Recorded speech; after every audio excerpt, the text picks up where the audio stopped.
तर भाऊजींनो, कसे आहे सगळे? मजेत ना? असायलाच पाहिजे. अशा गरम गरम कथा ऐकत राहा, अशीच मजा करा, आनंदी राहा.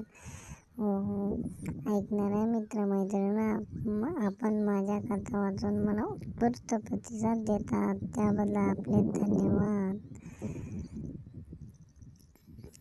अशाच काही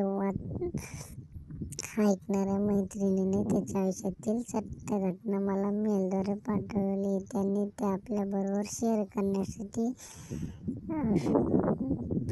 प्रदर्शित करण्यासाठी विनंती देखील केली. तर चला मित्रांनो, त्याची जी कथा मी त्यांच्या शब्दात आपल्यासमोर सादर करते. त्यातील पात्राचे नाव गुप्त ठेवण्यासाठी मी बदललेले आहे. ही कथा सून आणि सासरे अनैतिक संबंधाबद्दल. मित्रमैत्रिणी, चला तर कथेकडे वळूयात. माझं नाव संजू. मी एक गरीब कुटुंबातील खेडेगावातील वाढलेली मुलगी. माझं लग्न होऊन 4 वर्षे झाली. दिसायला सावळी आहे, पण माझं शरीर यष्टी खूपच सेक्सी. सडकतर मांदार, गोलगरीत भरगच्च उभाराने गोलगरीत बाहेर निघालेली तंबू तशी माझी फिगर 38-38 म्हणजे नजरेत भरेल अशी मादक आहे. माझ्या आईवडिलांना मी 3 मुली, त्यातील मी सर्वात धाकटी होते. दोघींचे लग्न होऊन त्या सासरीच असतात. मी सावळी असल्याने माझं लग्न जमण्यास अडचणी येत होत्या. सगळीकडून नकारच येत होते. आई-वडील पण वैतागले होते. घरची परिस्थिती अगदी बेताची होती. आधीच 2 बहिणीच्या लग्नामुळे ते कर्जबाजारी झाले होते, त्यामुळे ते दिवसेंदिवस हताश होत चालले होते. मला त्यांची अवस्था बघवत नव्हती, पण शेवटी नशिबात जे आहे तेच होत असतं. अचानक त्या दिवशी आमच्या घरासमोर एक कार येऊन थांबली आणि त्यातून एक मुलगा, जो साधारण होता दिसायला, आणि त्याचे आईवडील असे तिघेजण खाली उतरले. आईवडिलांनी त्याचे स्वागत केले. मग पाहुणचार आणि मुलगी दाखवण्याचा कार्यक्रम झाला आणि मला त्यांनी पसंत सुद्धा केला. मुलगा खूपच वयस्कर वाटत होता, पण मी आईवडिलांच्या चेहऱ्यावरील आनंद बघून मी काहीच बोलले नाही. मुलाच्या घरची परिस्थिती खूपच चांगली होती, म्हणून जवळजवळचा मुहूर्त करून आमच्या थाटामाटात झालं होतं. सगळं खर्च सासऱ्यांनीच केला होता आणि लग्न होऊन एकदाची सासरी आली. माझ्या पतीचे नाव संतोष. त्याचे वय 36-37 असेल आणि माझं वय 28. ते दिसायला साधारणच होते. जवळच्या शहरात सरकारी नोकरी होती. पगार सुद्धा भरपूर होता, पण ते कामानिमित्त जास्त वेळ बाहेरच असायचे. लग्नानंतर 4-5 महिने खूपच चांगले गेले. ते मला खूप वेळ देत होते आणि रात्री पण ते वेळेवर मला हवा तसं सुख देण्याचा प्रयत्न करत होते. नंतर हळूहळू माझ्यापासून दूर जाऊ लागले असं मला वाटत होतं, कारण ते कामामुळे आठवड्यातून 3-4 दिवस बाहेरच राहत असत आणि एवढ्या मोठ्या घर मला खायला उठायचं. त्यांचे 2 मोठे भाऊ होते, ते पण त्यांच्या परिवारासह दुसरीकडे वेगवेगळ्या ठिकाणी राहत होते. त्यांच्याशी जास्त पटत नव्हतं, त्यामुळे जाणे-येणे पण नसायचे. पण सासू-सासरे मधून तिकडे जात असत. दोघेही चांगले सुस्वभावी होते. तशी नेहमी मला त्यांच्या मुलगीच आहे असं वागत असे. एकदा मी अशी सासूला माझ्या दोन्ही दिराच्या घरी असंच भेटायला गेलो, तेव्हा मला मोठ्या जावेने सांगितले की संतोषचं 2 वर्षापूर्वी लग्न झालं होतं, पण त्यांची बायको 1 वर्षानंतर गुपचूप पळून गेली. त्यांनी खूप शोधाशोध केली, पण काहीच उपयोग झाला नाही. वर्षभर वाट पाहिली. मग मी विचार करू लागले, इतकी होते की इतकं चांगलं घर, इतके चांगले सासू-सासरे असताना का बरं ती पळून गेली असेल. मग काहीच कळायला मार्ग नव्हता. मी आता चांगलीच रुळले होते. सासू-सासऱ्याचे हवं नको ते पाहणं, जेवण खाणं, त्यांच्याशी रिकाम्या वेळेत गप्पा मारणं दिवस जात असे. पण रात्री एकटी बेडवर असलेली शरीर सुखासाठी माझ्या मनाची घालमेल होत असे. या खुशीवरून त्या खुशीवर तर मग झोपायचा प्रयत्न करत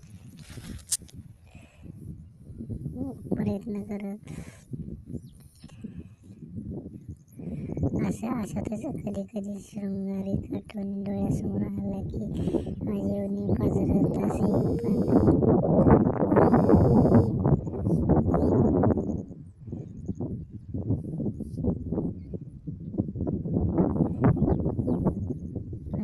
पण काय करणार, तिला कसं शांत करणार ना.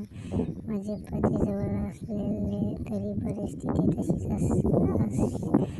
तशीच असायची. ते 5-10 मिनिटातच त्यांचं पाणी जाणून झोपी जायचे आणि माझ्या योनीत लागल्या आगीची मी तशीच बेडवर तडफड झोपून जात. असेच दिवस जात होते. माझी चिडचिड होऊ लागली होती. मी आता सतत एकटेपणा जाणू लागला होता. माझ्या चेहऱ्यावर उदासीनता जाणवत होती. पण मी माझं दुःख कोणाला सांगणार होते? ना घरच्यांना, ना सासू-सासऱ्यांना. मी स्वतःच मन मारून जगत होते. कधी कधी असं वाटायचे की बाहेर जाऊन एखाद्या पुरुषाकडून सर्व इच्छा पूर्ण करून घ्यावं, पण तसं करू शकत नव्हते. कारण परपुरुषाचा काही भरोसा देता येत नाही. कधी तो घरापर्यंत आला तर काय होईल? घरच्यांनी सर्व अब्रू थोडीच मिळेल असे सर्व विचार मनात येऊन मी सगळं सहन करत होते. अशीच एक दिवस सकाळी मी बाबांना म्हणजेच माझ्या सासऱ्यांना मी बाबाच म्हणायचे नाश्ता घेऊन हॉलमध्ये गेले तर बाबा पेपर वाचत बसले होते. मी खाली वाकून टीपावर ठेवून लागले तसं बाबा पेपर बाजूला ठेवून माझ्या गाऊनचा आरला टाकणारे माझे गोलगरीत आणि भरगच्च मेटक लावून बघत होते. मी त्यांच्या हातात नाश्त्याची प्लेट देत म्हणलं, बाबा हा घ्या नाश्ता, नाही तर थंड होईल. तसं त्यांनी प्लेट घेतला आणि माझ्या हातावर हात ठेवला. तशी मी लाजले होते. मग त्यांनी हळूच प्लेट घेतली. मी तशीच वाकून रिकाम्या ग्लासमध्ये जगामध्ये पाणी ओतू लागले आणि त्यांची नजर माझ्या आंब्यावरच होती आणि आत त्यांनी त्याचा दुसरा हात त्यांच्या मांड्यामध्ये ठेवून लुंगीवरती त्याचा हत्यार पुरवू लागले होते. मला जरा ओशाळल्यासारखं झालं होतं. ते मला म्हणाले, संजू तुझी तब्येत ठीक आहे ना? काही बिनसलंय का तुमच्या दोघात? त्यांच्या प्रश्नाने मी जरा आंबवलेच होते. मी त्यांना म्हटलं, ठीक आहे आणि आमच्यात काही बिनसलं पण नाही बाबा, पण तुम्हाला असं का वाटतंय? तेव्हा बाबांनी माझ्या नंदाला पकडत त्यांच्या शेजारी बसवलं. तसा त्या चटापटीत त्यांचा रागटा हात माझ्या अंगावर रगडत होता. त्या स्पर्शाने मी शारून गेले होते. त्यांच्याजवळ बसताना नकळत माझा एक हात त्यांच्या मांडीवर पडला होता. बाबा म्हणले, मंजू गेले काही दिवस मी पाहतोय की तू निराश आणि उदास आहेस. पहिल्यासारख्याने दिसत नाही. जे काय आहे ते स्पष्ट सांग मला, आपण मार्ग काढू त्यातून. पण तुला असं दुःखात नाही पाहू शकत आम्ही. असे बोलत असताना त्यांच्या हात आता त्या पाठीवर फिरत खाली उत्तमापर्यंत सरकत होता. त्याने अनामिक स्पर्शाने माझ्या दाबलेल्या भावना जाग्या होऊ लागल्या आणि मी डोळे घट्ट घेतले आणि इकडे लुंगीत त्यांचा हत्यार ठेवून माझ्या हातात घासू लागला होता आणि त्या स्पर्शाने माझ्या हृदयात धडधड वाढत होती आणि माझी योनी गरम झाली होती. मी मनावर ताबा ठेवत उठले आणि उठताना नकळतपणे त्याचा हत्यार माझ्या हाताने दाबलं गेलं. मी बाबा नाश्ता थंड होईल, खाऊन घ्या आधी, तोपर्यंत मी चहा घेऊन येते आणि आई पण येतील. तेवढ्यात आई म्हणजेच माझ्या सासूबाई सकाळी अंघोळ झाली की त्या मंदिरात जातात आणि 10 नंतरच येतात. आम्ही दोघे एकत्र चहा नाश्ता करतो. मग बाकीचे काम मी कशी तरी सासऱ्याच्या तावडीतून सुटून किचनमध्ये येऊन चहा ठेवला होते. माझ्या मनात त्यांचेच विचार चालू होते. का कुणास ठाऊक, पण मला ते स्पर्श हवा असं वाटू लागला होता. तसे माझे सासरे 50शीचे असतील. ते 40शीतील असल्यासारखे दिसायचे. रोज सकाळी संध्याकाळी त्यांच्यावर जाऊन येऊन करत असत. बाबांची व मजबूत शरीरयष्टी, विशाल छाती एखाद्या तरुणाला लागेल अशी होती. शिवाय बाबा खूपच रंगील वाटले मला. माझ्या मनात विचार आला की बाबा पण या सुखापासून वंचित असतील का. इतक्यात आल्याची चावल लागली आणि त्यांनी संजू नाश्ता घेऊन ये ग आवाज दिला. तसं मिलिटरीमध्ये आपण दोघांचा नाश्ता आणि बाबांचा चहा घेऊन गेले. आई बाबाच्या समोर सोफ्यावर बसल्या होत्या. मी आधी बाबांना चहा द्यायला लागले तसे ते परत माझ्या आंब्याकडे बघत माझ्या हाताला स्पर्श करून चहाचा कप घेत होते. मग आईला नाश्ता देत मी पण त्यांना शेजारी बसून नाश्ता करू बाबाच्या समोर बसल्यामुळे मी ते एकटक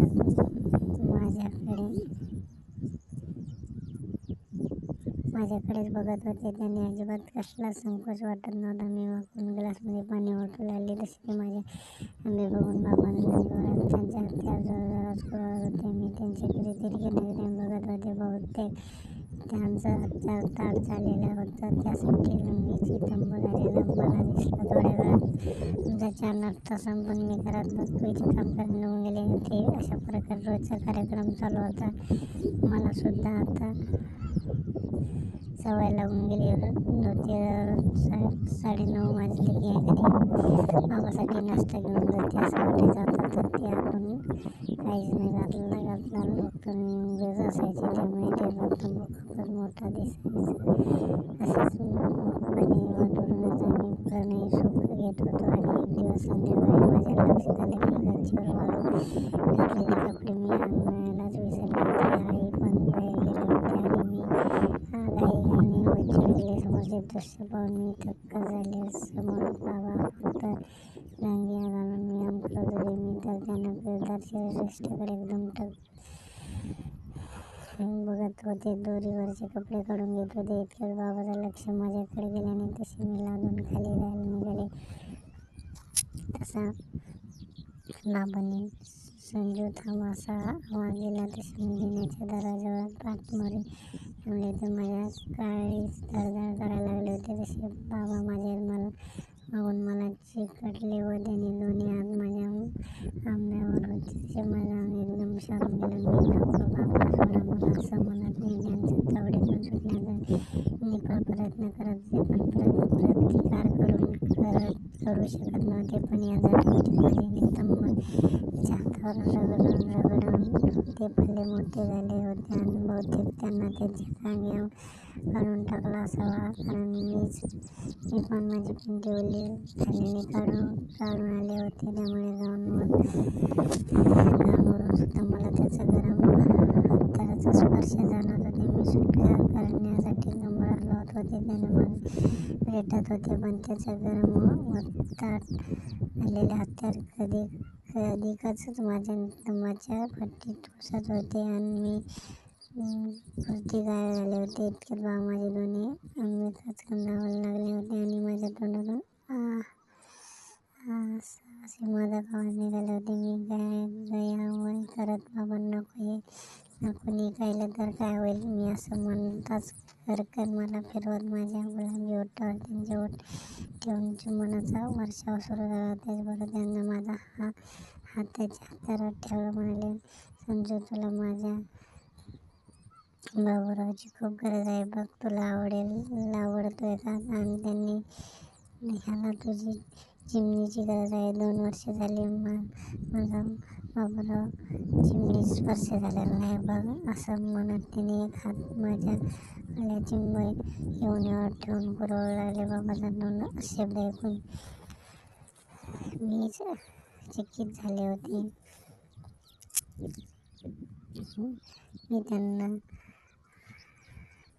बाबूराव दोन्ही हाताने धरून मोजमाप करत म्हटलं बाबा तुमचा बाबूराव तर खूपच मोठा आहे व मला खूप त्रास होईल. आज पहिल्यांदाच एवढा लांब लचक आणि जाडजूड बाबूराव बघते. त्यावर बाबा माझं तोंड फिरवत मला पाठमोरी करून वाकवलं आणि मी पाय पाकून जिन्याच्या चौकटीत धरून वाकले.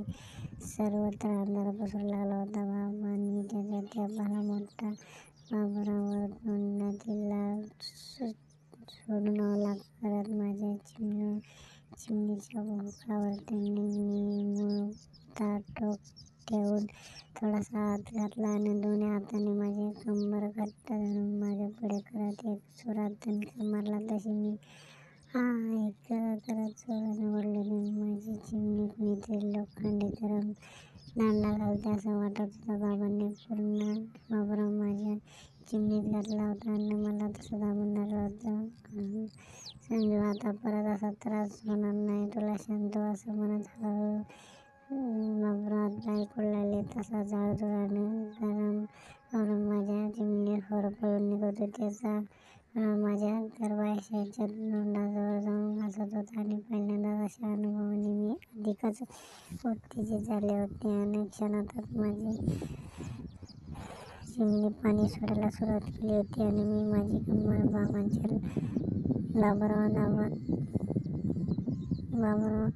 चिमणीत घेऊ लागले होते. पण बाबा न थांबता मला खचाखच जोरजोरात दणके मारत करत होते. आता मलाही खूप मजा येऊ लागली होती आणि मी माझे कंबर मागे पुढे करत त्यांना साथ देऊ लागले होते. 10 मिनिटातच बाबांनी माझ्या 2 वेळा पाणी काढलं होतं. मी बाबांना म्हटलं, लवकर करा बाबा, आई आल्यावर खूप मोठा होणार. आम्ही दोघांनी खूप उतावळ्या झालो होतो. बाबा आता जोरजोरात दणके मारू लागले. खचाखच माझी चिमणी धुवून काढत होते. आमच्याकडे वेळ कमी होता. बाबा पण आता मोकळे होण्यासाठी बेत होते. शेवटी 5-7 दणके त्यांनी असे काही मारले की आम्ही दोघे मादक आवाजात ओरडत होतो आणि दोघे एकाच वेळी पाणी सोडलं होतं. बाबांनी 2 मिनिट असाच घट्ट धरून ठेवला आणि त्यांच्या बाबांनी मारलेली गरम हिऱ्याची पिचकारी मला जाणवत होत्या.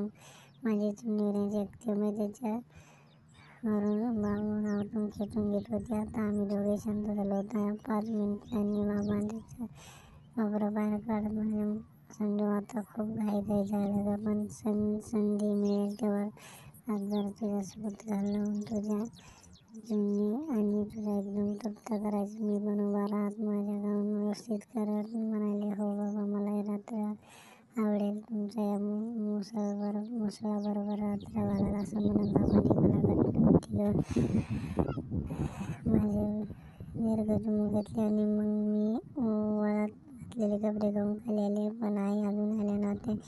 मी पटकन बाथरूमला जाऊन मस्त आंघोळ केली. माझं पूर्ण शरीर एकदम मोकळं झालं होतं आणि माझ्या शरीरात सुखेच्छा थोड्या प्रमाणात तरी पूर्ण झाल्या होत्या. अशाच पाखरे आज पहिल्यांदा परपुरुष कोणतेही माझ्या सासऱ्याकडून घेऊन घेतले होते. आता परत कधी संधी मिळायची वाट पाहते. तसं काही घडलंच तर नक्की आपल्याशी शेअर करेल. धन्यवाद भाऊजींनो. अशाच कथा आवडत असेल तर आपल्या चॅनलला नक्की सबस्क्राईब करा. धन्यवाद.